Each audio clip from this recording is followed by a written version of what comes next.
మీరు ఇరిగేషన్ ఇంజనీర్లతో ఎవరితోనో మాట్లాడారా? ఇప్పుడు ఈ చిక్కుబడిపోయిన గేట్ల వల్ల ప్రకాశం బ్యారేజీ పరిస్థితి ఏంటి? యాజ్ ఆఫ్ నౌ ఈ ఫ్లడ్లో కూడా బోట్లను పక్కకు తొలగించి గేట్లు రిపేర్ చేసి ఇప్పుడు ఆ విరిగిపడిపోయిన ధ్వంసం అయిపోయిన దిమ్మెని పునర్నిర్మించి గేట్లను పెట్టగలిగే పరిస్థితులు ఉంటాయా? ఎస్, మీరు అన్నట్లు మనం ఇద్దరు ముగ్గురు ఇంజనీర్లతో మాట్లాడాం పూర్తిగా. అంటే గేట్ ఇంజనీరింగ్ వేరే ఉంటుంది, స్ట్రక్చర్ ఇంజనీరింగ్ వేరే ఉంటుంది. ఈ రెండు ఇంజనీరింగ్తో మాట్లాడిన తర్వాత అతిపెద్ద ప్రమాదం అనేది ఇదేదో మనం రేటింగ్స్ కోసం లేకపోతే ప్రజలను భయపెట్టడం కోసం చెప్తున్న మాటలు కాదు. ప్రకాశం బ్యారేజీ వెరీ డేంజర్లో ఉంది. వాళ్ళు చెప్తున్న మాటల ప్రకారం నిజంగానే మీరు ఇంతకుముందు మాట్లాడినట్టు ఆ కనకదుర్గమ్మో లేకపోతే కృష్ణమ్మో కాపాడాల్సిన పరిస్థితులు అయితే మనకి ఖచ్చితంగా కనిపిస్తున్నాయి. ఎందుకంటే ఇప్పుడు ఉండేది దాదాపు 70 గేట్లు. ఏదైతే ఇక్కడ మనకి గేట్ లిఫ్టింగ్ ఏదైతే బీమ్ ఉందో ఈ బీమ్ అనేది అత్యంత కీలకమైంది. ఇప్పుడు ఒక బీమ్ విరిగిపోవడం వల్ల వాళ్ళు చెప్తున్నది మనకి, అంటే ఇది గేట్ అనుకుంటే మనకి ఇది వెయిట్ అనుకుంటే ఈ వెయిట్ కిందకు వస్తున్న టైంలో గేట్ పైకి వెళ్తుంది. ఈ బీమ్ విరిగిపోవడంతో ఇది ఈ సపోర్టింగ్ లేకపోవడం వల్ల ఒక పులిలాగా మొత్తం గేట్ వచ్చి కొలాప్స్ అయిపోయి ఉంటుంది. అంటే దాదాపుగా ఆ కెపాసిటీ బ్యారేజ్ కెపాసిటీ 7 లక్షల క్యూసెక్లకు మాత్రమే డిజైన్ చేసింది. అంటే ఒక 3 టీఎంసీల నీరుండే ఈ కృష్ణానదిలోన ఇక ప్రకాశం దగ్గర 7 లక్షల క్యూసెక్కులు మాత్రమే రిలీజ్ అయ్యేది. కానీ ఇప్పుడు 11,40,000 పైగా క్యూసెక్కులు నీరు రిలీజ్ అవుతుందంటే ఈ 70 గేట్ల నుంచి కూడా పూర్తి స్థాయిలో వెళ్లాల్సిన అవసరం ఉంది. కానీ అలా కాకుండా ఈ రెండు దాదాపు 66 నుంచి 70 వరకు ఉండే ఏదైతే ఒక కానాలు ఉన్నాయో గేట్లు ఉన్నాయో ఇవి ఇలా కొలాప్స్ అయిపోతాయి. అంటే 69 పూర్తిగా కొలాప్స్ అయిపోయిన పరిస్థితి కనిపిస్తుంది.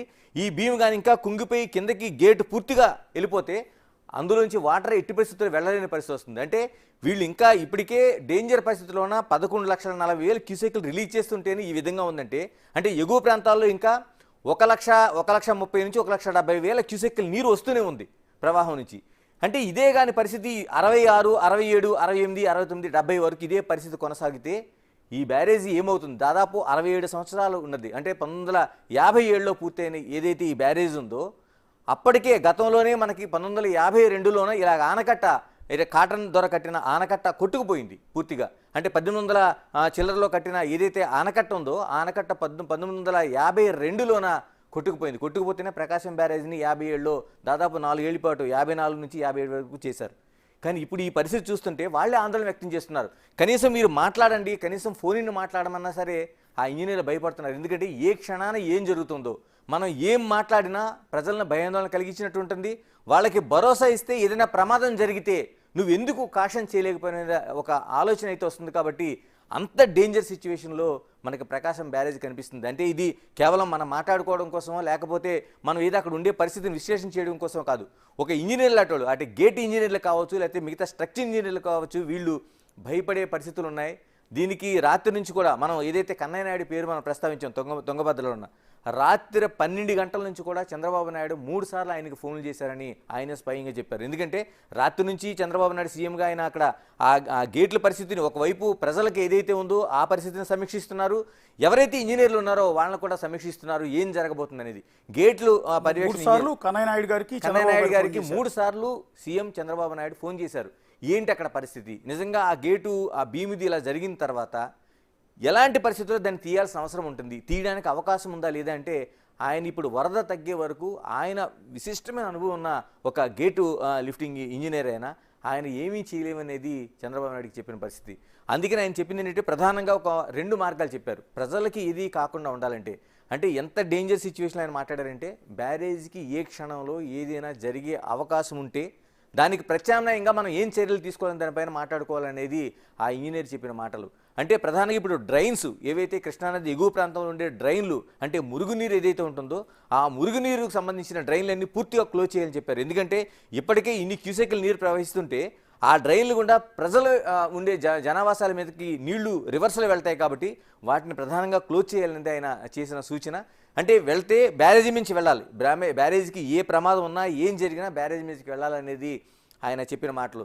ఇప్పటికీ 3 సార్లు ఆయన మాట్లాడిన దాంట్లో ఈ పడవలు ఏదైతే ఆయన చెప్తున్నది దాదాపుగా 11,40,000 క్యూసెక్ల నీరు ప్రవాహం. అంటే ఇంతకుముందు ఒక పెద్ద ఆయన చాలా నాటు మాటలా చెప్పాడు, ఒక గడ్డి పొరక వేస్తే కనిపించకుండా వెళ్ళిపోతుంది. అంత వేగంతో ఇంత బరువైన పడవలు వచ్చి ఢీకొంటే పూర్తిగా ఆ ఏదైతే weight lifting gate lifting beam ఏదైతే ఉందో అది పూర్తిగా విరిగిపోయింది. ఇంకా ఎగువ ప్రాంతం నుంచి ఆ ఫోర్స్ కానీ పెరిగితే మీరు అన్నట్లు ఆ గేట్లకి 66, 67, 68, 69 కానీ ఆ నీటికి కానీ అడ్డుపడితే నిజంగా ఊహించలేని విపత్తునే మనం అనుకోవాలి. అలా జరగకూడదని మనం కోరుకోవాలి.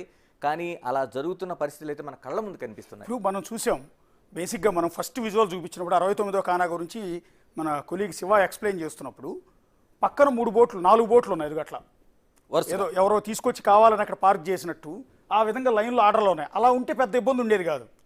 ఒక పిల్లర్ని సపోర్ట్ చేసుకుని పిల్లర్కి అడ్డంగా ఆ విధంగా వరుసనే నిలబడి ఉన్నాయి. కానీ మనం చూస్తూ ఉండగానే వరద ప్రవాహం పెరగటం, ఒక్కొక్క బోటు ఆ వరద ప్రవాహానికి అలజడికి గురయ్యి ఒకటేమో 68వ గేట్ దగ్గరికి, ఒకటి 67వ గేట్ దగ్గరికి, ఒకటేమో 66, 65 గేట్ల మధ్యలోకి వెళ్ళిపోయినాయి. మనం చూస్తూ ఉండగానే ఇప్పుడు ఇలా లేవు. ఇది స్టార్టింగ్ విజువల్. స్టార్టింగ్ 69వ గేట్ దగ్గరికి మన వాళ్ళు వెళ్ళి షూట్ చేసినప్పుడు ఆ విధంగా 1, 2, 3 అనుకుంటా బహుశా అవన్నీ పెద్ద బోట్లలో ఉన్నాయి. 3 ఇసుక బోట్లు.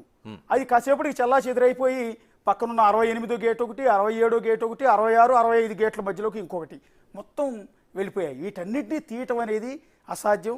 ఇప్పుడు అత్యంత ప్రమాదకరమైన పరిస్థితి ఈ 69వ గేట్. మీరు అన్నట్టుగా ఏకంగా ప్రకాశం బ్యారేజీ ఎన్నో వరదలను చూసింది. ఇదే విధంగా 10 లక్షల క్యూసెక్కుల వరద నీరు వచ్చిన పరిస్థితి కూడా చూసింది 2009లో. 2009లో కూడా ప్రకాశం బ్యారేజ్కి ఇంత పెద్ద వరద ప్రవాహం వచ్చింది. కానీ ఆ సమయంలో కూడా ప్రకాశం బ్యారేజ్ దగ్గర బోట్లు కొట్టుకొచ్చి ఉంటాయి. కానీ ఈ విధంగా ప్రకాశం బ్యారేజీ ధ్వంసం అవటం అనేది లేదు. మా కొలీగ్ గణేష్ కూడా చెప్తూ ఉన్నారు. ఒక అప్రమత్తం చేసే ప్రయత్నం చేస్తున్నాం.